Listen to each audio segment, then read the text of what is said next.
భద్రాద్రి కొత్తగూడెం జిల్లాలోని నెహ్రూ బస్తీలోని ఓ ఇంటి గోడకున్న రంధ్రంలో పాము పిల్లలు కనిపించడంతో స్థానికులు స్నేక్ క్యాచర్ టీంకు సమాచారం అందించారు.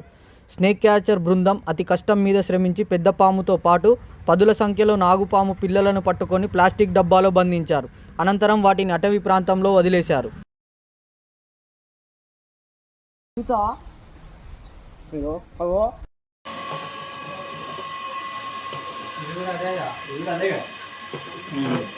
పిల్లలకి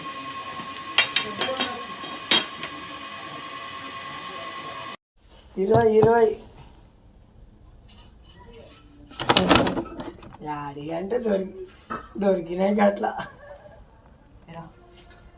ఇక్కడ రామరావు ఇస్తారా నిన్న 6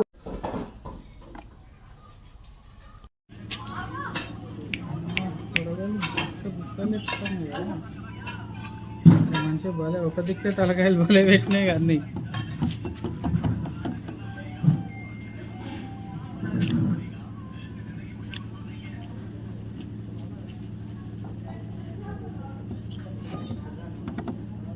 నాలుగే తెస్తాను